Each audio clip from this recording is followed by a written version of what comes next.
One thing is getting owners. Another thing is keeping them. You've also been quite successful at keeping those owners, and you've done so through times that have been difficult and changing.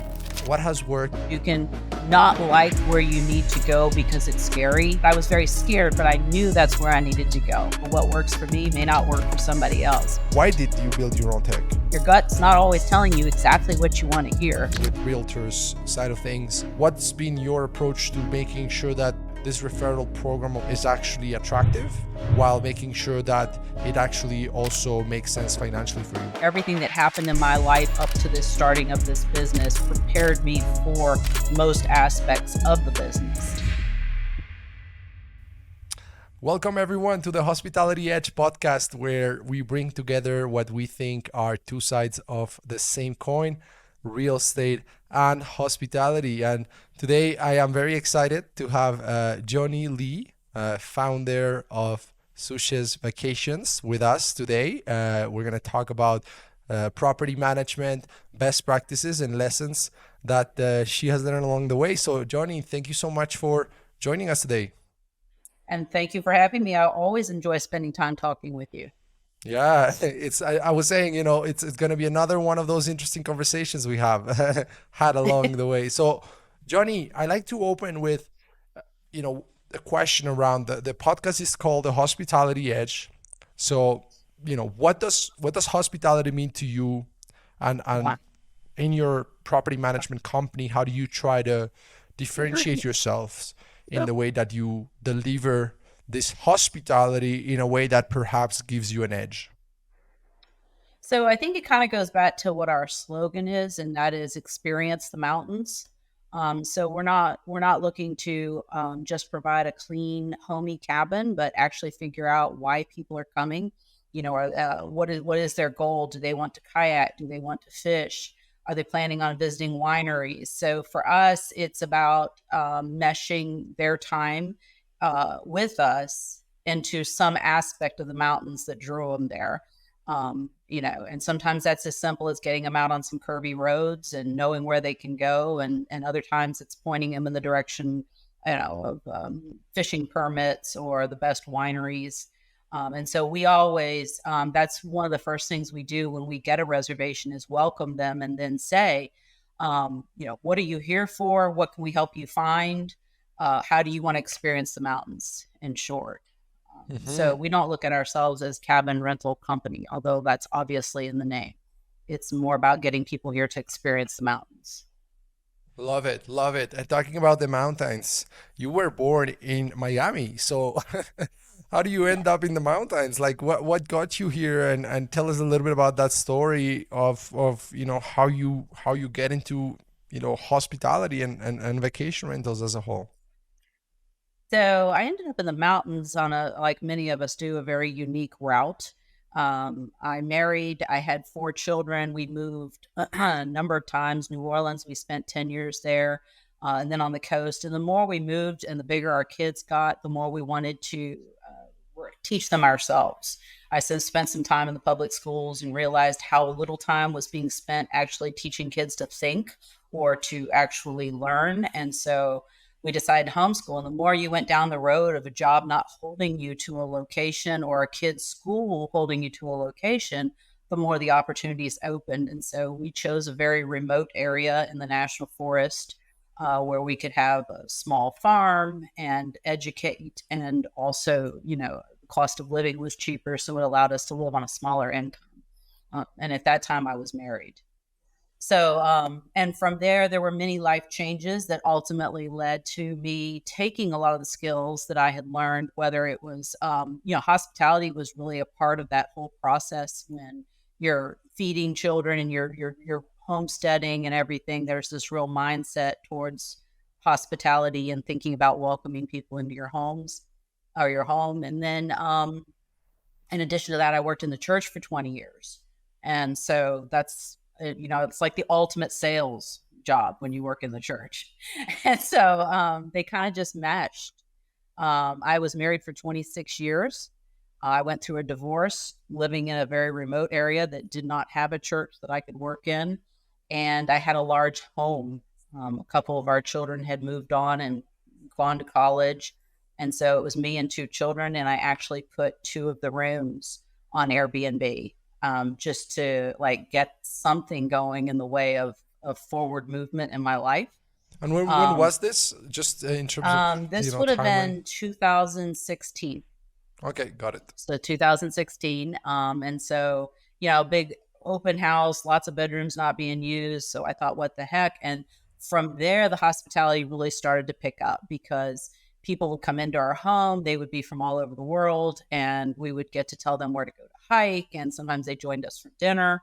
So there was this, that was really when later people came to me and said, hey, I see what you're doing in your house. I don't have anybody to manage mine. I'm going to start traveling and I'm going to start using this house on a more vacation level. And so Hmm. they invited me to take care of their house. And I remember thinking, the one thing I don't want to lose is that hospitality.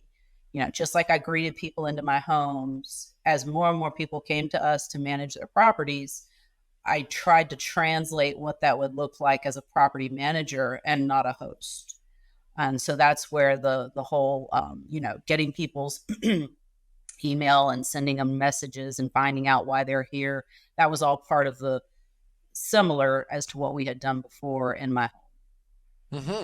And so, okay, so you start renting out these rooms in your house, but then how does that kind of transition to you starting to manage other people's properties? Was it kind of like a, did you Yeah. know that it was an industry, that it was a thing, that you could scale so much as you've done, or was it more like organic, natural, and you just kind of started getting people approach you and you said, why not? I think anytime people are coming to you out of the blue and saying, hey, I notice you're having a lot of success with this, Hmm. and we can't find anybody else that really wants to come out this far to manage the properties that we have, it was an eye opening. And post divorce, at least for me, is a very exploratory time when you're trying to figure out what does, the next step look like. And Hmm. so for me, it was the realization that I was adamant I did not want a 9 to 5 job. My children were still much younger then. And I wanted to be available for them. I did not want to have to be at work till 5 and then be somewhere after school. So my motivation had always been to be self-sufficient and not work for Hmm. somebody. So just the combination, the realization there was a need. I commonly tell people, they'll say it all the time, how did you start a business like this in the national forest? And I'll say, well, there was a void and we worked hard. And that was really all it was. I remember at some point, probably about 3 years in, going, okay, I've got to reach outside of what I know and the ways of running a business to actually tap into professionals in this industry. And that's when I started searching for what are the conferences for short term rentals and that kind of thing. And of course, Hmm. from there, it just grew more and more as you brought in more information, then it would more knowledge of the industry, then that was just fire. And now, of course, we have almost as many properties that we manage outside of the national forest than we do in, simply because of the growth and the tools and the knowledge allowed us to fill voids where there was already competition. We wouldn't Hmm. have been able to fill those voids without learning the tools of the trade and how the industry works, like I did by attending conferences. And then we were able to grow outside the Got it. forest. And I just for people to get a sense of, like, how far you've Yeah. come from back then, when, in 2016 you just started with your, rooms. Like, give us a sense of, like, the portfolio currently. How many owners are you working with? What kind of what's the size of your team, right? Like, where are you at? And just so that we can get a sense of, like, how far you've come. So we have 56 properties now. They vary everything from tree houses to homes of great value on the lake or on the river, the Toccoa Hmm. River. There are 56 total. We probably have about 49 owners, um, and we have 4 full-time employees. And one of those, of course, is our software developer. So Right. unlike most people, we do have that's a bulk of our budget. Let's talk about that, because you know one thing that's interesting in your case is, you've actually built, as you're mentioning here, some technology in-house, specifically, on the PMS side of things, but I'm sure other things too. What's the mindset around that? I mean, like, why why go that route? Was it more a thing of like you had needs that were so specific that you just couldn't find something that checked all the boxes, or was it more of a thing of like when you got exposed to like all the options that were available, it was quote unquote too late. You had already invested too much on it. Like what why did you build your own tech? Like most things, it wasn't any one thing that caused it. It was a combination of issues coming together.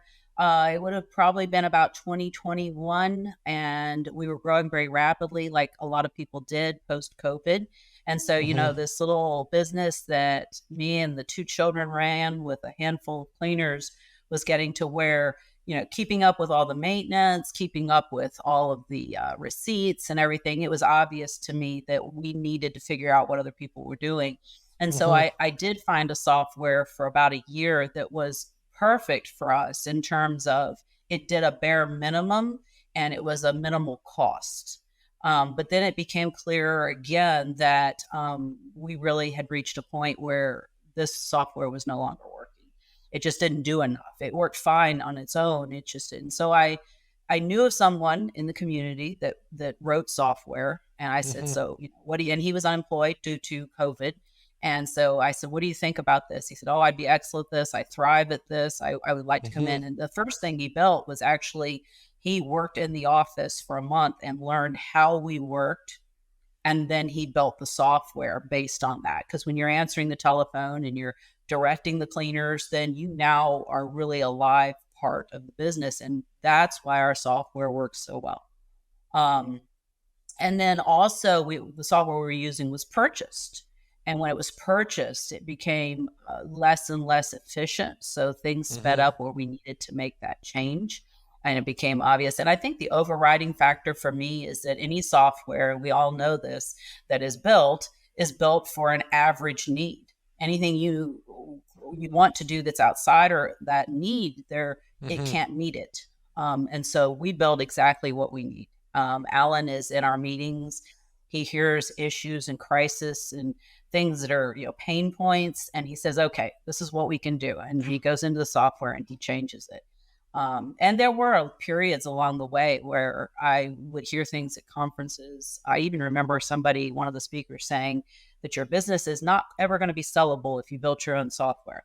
And I'm thinking, oh, have I made the wrong decision? And then about a year ago, I was at a conference, and it was one of these closed sessions where only the property managers could be there. None Hmm. of the vendors could be there. And None of the intruders. yeah, so somebody said, well, what's your pain point on this, or this? And what I heard over and over again was, it takes forever to get something resolved. If there's a problem with how the software is working, then that takes a while, or they don't integrate well with some of the other softwares. And I knew at that point we had made the right decision, because that's never a pain point for me. If something isn't Hmm. working right, I tell Alan and it's solved. And sometimes Alan will work all night to solve it. So for us, that's how it came into being. And I think the only other element is that I just don't like paying rent on something forever. And that software is not cheap. And you're Hmm. just, that money's just going away every single day that you use it. You're not even investing in a human. I mean, in some ways you are, but I mean, not directly, and certainly none in my community. So in this way, I could actually employ somebody in an area where there's not a lot of employment. That's very interesting. No, it's an interesting approach. And let's talk on, when it comes to the success you've had. I mean, one of the core things, has to do with acquiring owners, right? Has to do with actually getting owners on your rental program, and you've been quite successful at doing so. So, what do you think has worked? Has it been mainly, word of mouth? Like let's break it down into like how you were doing it at first, like when you first said, okay, this is a business, I need to grow this. So you how never. how did you first tackle owner Yeah. acquisition, and perhaps how that has evolved along the way, and what are some lessons you have learned that you could share with other property managers also looking to scale? I just lucked into, because when it started, when this whole people were coming to me point in the process of growing the business, I was working at a small cafe at and here in the community. And what I quickly learned, it's small and it's quiet here. So people have a lot of time to wait while their lunch is being cooked. And I quickly learned there were three customers in the store. There were locals, which obviously don't have any impact on me growing my properties. But then Mm-hmm. there was guests that were staying in other cabins, and then there were people who had a cabin here but didn't live here.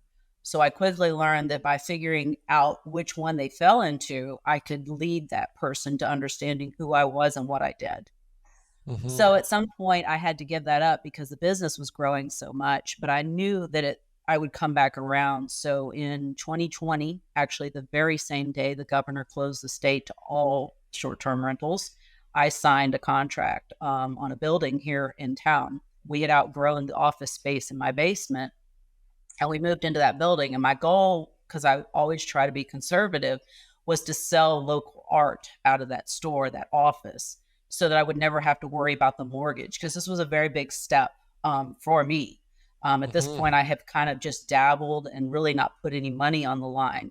And so now I bought this building, and my theory for the store was that, one, it would give locals a place to sell their art. Two, it would go back to offering that guest the experience. They're connecting with artists, they're connecting with us in the store. And so again, I applied that same approach. Just find out who they are, why they're here. We now manage two properties collectively worth about $1.5 million that came out of that conversation in the store with a gentleman who was staying somewhere, and Mm-hmm. he really felt like this was something he wanted to do, and he asked me about it. And then from there he bought one and then went back and bought a second property. So Mm-hmm. that was our second form of growth. And then third, I mean, simply put, it's Ventori. I mean, I have to endorse them because they're incredible at what they do. And since that time, I've used a very specific part of the Ventori software, and that's the agent outreach. And so I have learned again that each owner you dance with and try to convince them to let you manage their property is time consuming. But if you can go to realtors and invest in them, show them how you can help them sell homes, Mm-hmm. you now have a valuable lead. It takes less time, and your volume is so much higher. One realtor who believes you're the best in the area, um, even if that's true or not, the fact is you've Mm-hmm. helped them sell houses with rental projections and what Mm-hmm. their houses can do. Now, every time they hear of someone looking for that, they're recommending Mm-hmm. you. And that has been the biggest growth for us in the last year. We have been averaging 4 additional properties a month Wow. since we started that. That's huge. And let's talk a little bit about that. Let's see if we can go tactical here on the, referral program, with realtors side of things. Um, Right.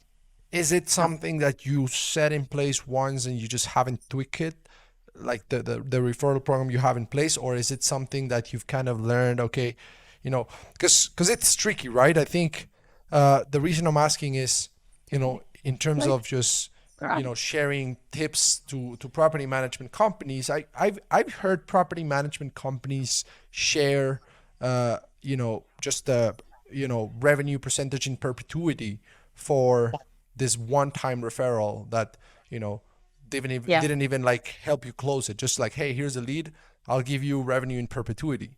And you're Yeah. like, okay, well, that's not necessarily taking into consideration your customer acquisition cost versus lifetime value type of thing. And so like I'm curious to know, like, what's been your approach to making sure that this referral program of yours is actually attractive, while making sure that it actually also makes sense financially for you. I have heard of people using the referral program idea. I don't really do that. Okay. I'm not saying that we do have some small elements of it. Like there are certain ones that I will leave their business cards or brochures for as long as that property they referred us is in our care. But I think ours is more an elemental approach, and that is I'm constantly looking for their properties to come online that would do well, and then taking the time to send them a rental projection, one that they can share online in the listing, Mm-hmm. one that they can Mm-hmm. give to the owner. And then they also feel very open at that point to reach back out to me and say, "Hey, I want to buy my own, and it's really not in good shape. Tell me how much I need to put into it. Tell me where you would put the money, and give me an idea of what I can earn." And so there's this reciprocity that they understand that is almost impossible, at least where I Mm-hmm. live, to find anywhere else. Mm-hmm. And so it's really not like a bait situation, like you give me this and I'll put this. It's more of an opening up of information that says, I can help you sell your home. And I can help you understand when you're looking at a home what needs to happen in order for it to be a vacation rental. And Mm-hmm. prior to that, grandma's furniture that might be in some of the cabins was often as like, it'll do fine, it'll sell, and it won't. And so I think that's where our strength is. And they also know that I often drop what I'm doing to help them in that process, because as we all know, sales, you have to strike while the iron's hot, and they need that. Mm-hmm. So in return, when I get a client, like we had a client this week that was looking for a place to buy, I know who's good in all of these areas, and that's where I send them. And so I think it's more of a relationship than it is a reward program. Mm-hmm. Mm-hmm. No, that makes sense. That makes sense. And you position yourself as a resource to them Mhm. that at the end of the day is helping them, with their goal of selling the property. So that makes sense. And now one thing is getting owners, right? Another thing is keeping them. And I think you've also been quite successful at keeping those owners, and you've done so through times that have been difficult and changing. So I Right. guess, what has worked, what have you learned in terms of that, homeowner Yeah. education, communication management, like Yeah. what's Sure. something you were doing that you're not doing, or you were not doing that you're not now doing, that could Yeah. serve property managers in terms of Yeah. Sure. their, owner retention efforts. It's hard because you never know what works for me may not work for somebody else. But Mm-hmm. I feel like everything that happened in my life up to this starting of this business prepared me for most aspects of the business. And for me, whether it's the guest, whether it's the owner or the acquired owner, it's about relationships. And you'll go to a lot of conferences and you'll hear that phrase. I'm guilty of understanding a concept and then not following the principles that support it as anybody else. Mm-hmm. And what became apparent to me is I was hearing a lot of times very successful property managers say, it's a relationship. You have to maintain it. It's a relationship. But then a lot of their principles don't. And for us, we've cut that. So one of the first things every owner gets asked is, "What's your goal for this house?" Not just financial goal. How do you plan to use it? What is your long term goal? Are you using it to buy the next house? Is Mm-hmm. this a house that so some of our owners are very hard workers. They're not people that have a lot of money, but they have invested in this little cabin and they plan on having that cabin in their family for generations. Well, that tells us a lot about our relationship with that person. Mm-hmm. That tells us a lot about when we're proposing, stripping out the cabinets in the kitchen and putting in new, they mean a lot more to that person than an investor who never even saw the house, who bought it on my recommendation with a realtor. And Mm-hmm. so I often get people who come to me and pair with us and then later say, I didn't go with so and so because the only place you're allowed to put the lock is on the front door. And I actually had that happen. I had another person tell me that they paired with us because we did not limit the amount of time they use their cabin. And so when I got through that process, I then asked her to know that the cabin would be going live and I needed to know what dates to block. And she said, "Oh, I never plan on using the cabin." So she never planned on using it, but she did not like to be told by somebody else when to use it, and, or when she could. And that's not to say that you can't limit use, But whoever said that to her obviously did not convey it in a way that she would understand the necessity of that. And so for me, it's all about relationships. And there's a few ways we do that practically. As I send a monthly newsletter, in that newsletter, I will have taken information that I've learned that I know they want to know. Peak dates that are seeing an increase in bookings, why we don't use automated messages. We recently did an article. It was like the difference between being friendly and tolerant. We can say we're pet friendly, but are we pet friendly or are we pet tolerant? And Mhm. say the same thing about a number of the things we're friendly about. So that's that really, to me, I hear a lot of positive feedback. They like knowing that we're not just learning, but that we're constantly sending them that information. Is that like a newsletter, like a Mhm. newsletter you send Yeah. them via email or Yes. something? Yes. And I use that a second time. So when I get an agent or a buyer that's interested and they're in some, negotiation period where we aren't seeing any movement, I will send them that also. So they'll get put into that monthly newsletter so they can see how we operate. So Johnny, great tips in terms of just handling that relationship with the owners, and I think it just goes to say that, like you said, it's a relationship business, right? And so if you treat it like a relationship business, where you really try to understand the needs of each owner, the goals of each owner, and also I loved what you said about, like, hey, let's give them a channel, like a Slack channel, where they can communicate with us directly, because a lot of times if they have an answer, if they have a question, they want an answer and they want it fast, right? So like Yeah. it's good that you've put those tools in place. Now let's talk like more like broadly here, like uh what are things you know now, in terms of running this business, this property management company, that you wish you had known when you were starting, whether that is in terms of managing the team, whether that is regulations, whether that is guest related, owner related, Okay. revenue, tech, whatever. Like, what are some things you wish you had known when you were starting this property management company that you know now? I think that's a terribly difficult question. I mean, hindsight being what it is in any scenario, the first thing that pops to mind isn't vacation rental related at all. And that is, and again, it's hindsight. If I had realized how fast we were going to grow, and there are so many elements that you're balancing, whether it's cleaning or maintenance or owner relationships or bed bugs or regulation, it's a lot of areas. I wish in hindsight that somebody had said, Joni, find somebody who can fill your weaknesses, and really embrace that. Because I am a big picture person. I am, from us having worked together in the past, I am not the one to stay on top of details. And the faster you grow, the more necessary that is, because Hmm. the devil is in the details. And so I think that's what I would have liked to have heard, is someone to have really just said, I'm not kidding, and I need you to take me seriously. As odd as this sounds, find somebody who's got strength where you don't, and really put them in there. As in, But as in having started this with a partner that was more like a COO type of profile.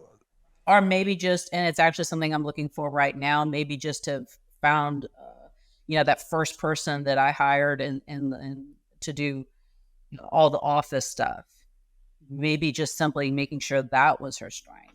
But Hmm. I don't really regret anything. This opportunity came along, it provided exactly what I needed to take the time for my kids, even though sometimes we don't have a lot of time.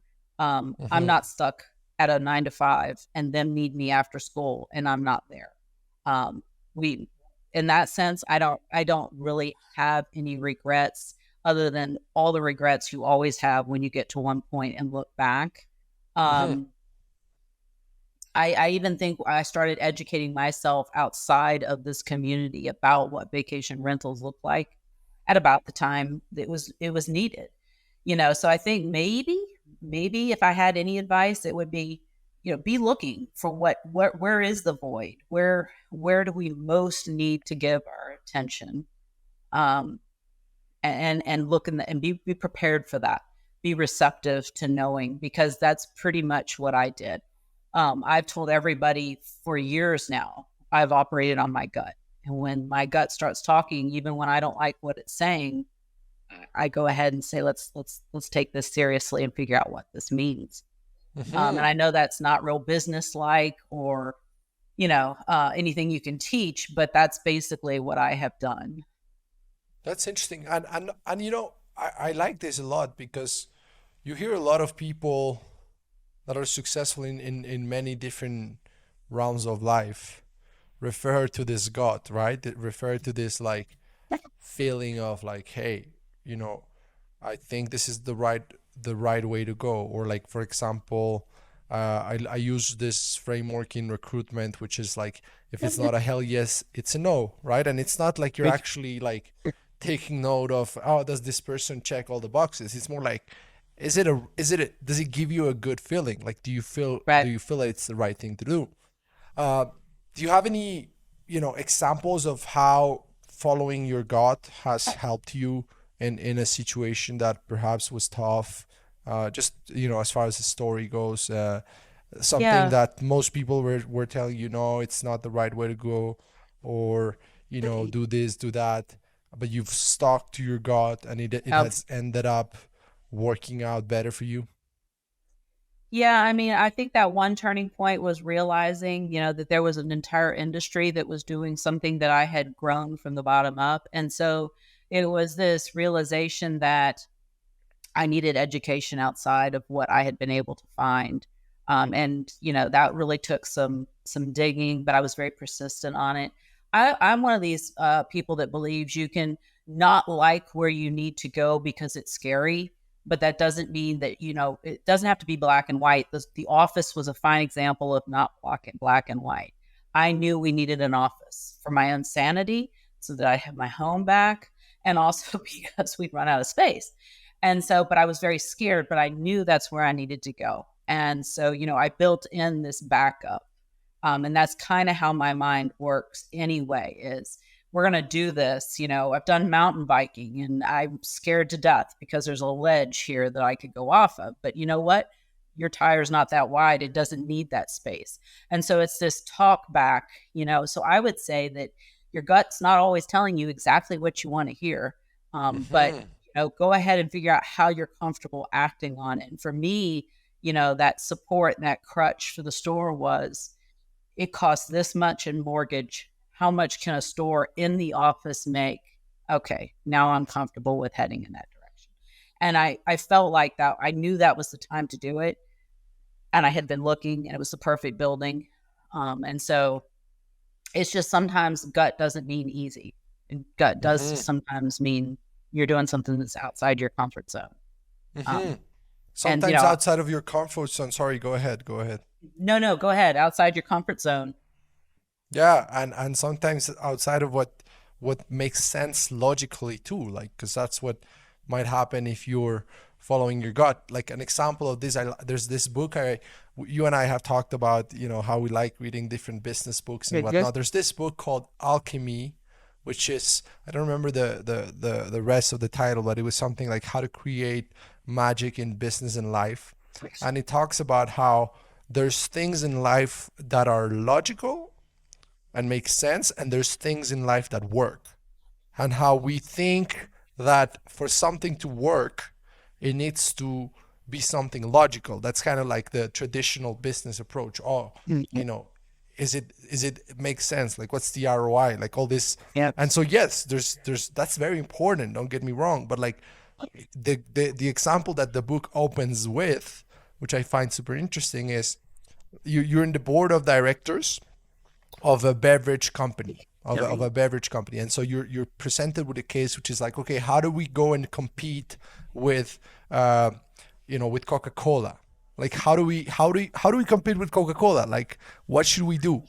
And so like basically what it goes to say is like, logically you wouldn't say like, let's make a drink that tastes awful, that is tiny Right. in size, and Yeah. let's make Yeah. it more expensive Right. than Coca-Cola. And And that's what they did. yet you have Red Bull, Right. right?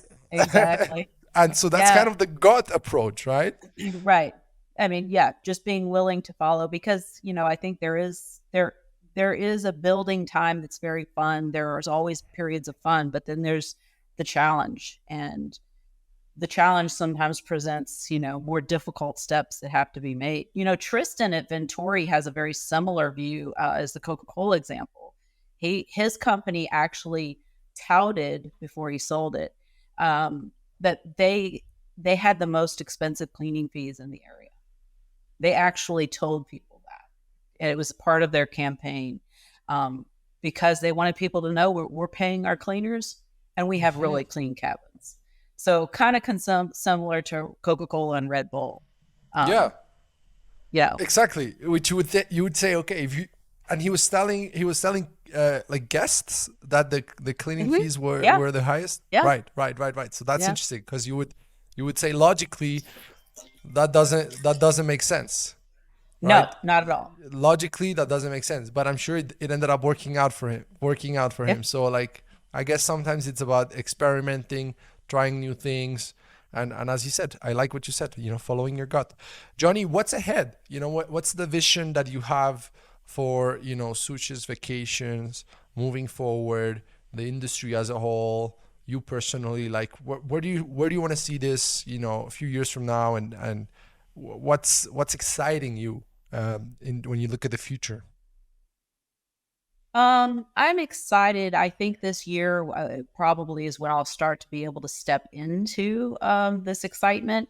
Is I'm really looking forward to having, and this is going to make me laugh even trying to say it, enough systems in place that I can step back a little bit. Enough things where I'm only doing the things that only Joni can do and not doing the things that other people can be doing.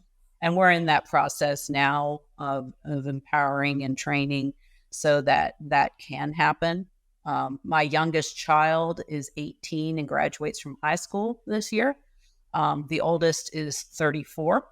And so that means at the end of May, I will quit raising children for the first time in 34 years. So this is coming together very nicely to be able to say that that's my goal and I see a light at the end of the tunnel, which is not to say that I'm naive. I know that that'll fluctuate, but this is the first time that's been the case where I'm actually building towards a time when I'm not working insanely long hours to build what we have. Hmm. And it So, just goes to say, and it goes to show that it takes time, right? Because you've been doing this since 2016, and I'm sure it's been pretty much nonstop. And it's only now that you're getting to a point where you feel you're getting close to, being able to quote unquote automate or delegate enough right. so that you can be out of the day to day. So like when people sell this idea of like, hey, this is gonna be passive income and like get into this business and it's gonna Right. run itself, like no, it doesn't, right? I mean, there might be people out there, Sebastian, that have. Let's face it. I might just be a really slow learner. And maybe they've gotten here a No, but lot I don't think faster than so. I I don't have. think so. I think most people, things take time. I mean, to build something good, it's a long term game. I think whoever says that it's been just easy and they've just you know been able to do things on autopilot from day one, I think they're just showing half of the story. Maybe. And I think, too, it comes down to quality. I mean, if you want to build an inferior product, an inferior service, I think you probably could get there a lot faster. Hmm. But I would rather have a scenario where we're offering quality across the road at all areas, and then it takes longer for me to be able to step in.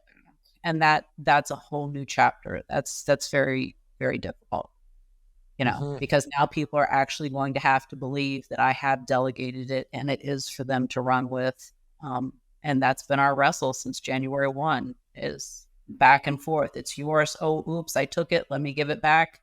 Yeah, I really think you can make that decision on your own and I'm good with it.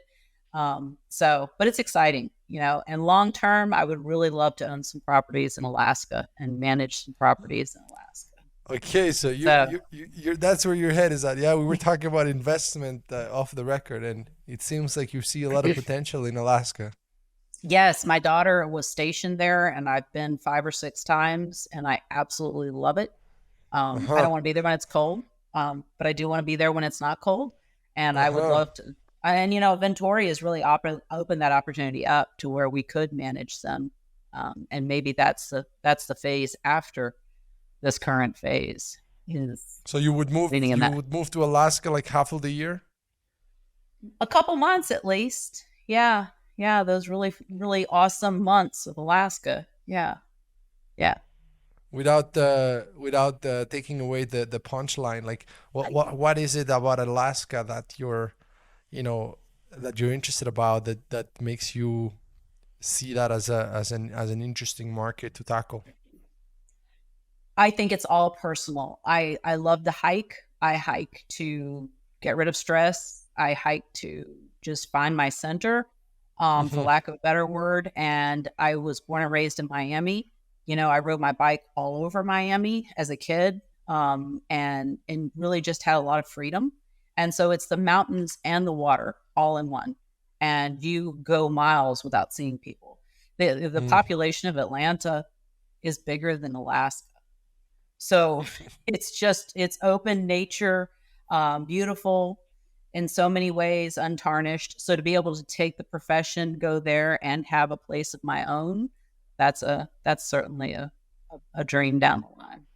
That's amazing, Johnny. So Well, listen, I could thank have you. you here for hours, but I I, see the time, and we kind of have to wrap up. But this has been great. Any last words of advice you would like to give to property managers, either advice or encouragement, just um, to wrap things up? no, really, I feel very lucky to have fallen into it, to have it provided at a time in my life when I needed it so badly, and then be able to look toward the future where I could have more time, and possibly down the road even expand. I mean, I think it's just one of those things that if you have a heart towards making people happy and enjoying their vacation and not regretting their home purchase, but always being pleased when they come in, which is one of the big things we want to see. I mean, if you Hmm. have a heart towards that, then it's something you can be very successful with. It's a But people no business. advice, no advice. I wouldn't presume. I'm not at a point yet where I feel like I can give advice. It's a people business. I guess Definitely. that's it. All Yes, right. definitely. All right. Well, thanks so much, Johnny. Thanks so much for your time. It was really, really insightful, and I really enjoyed the chat. You too, as always. As always, I'll see you Yes. soon. Thank Bye you. bye.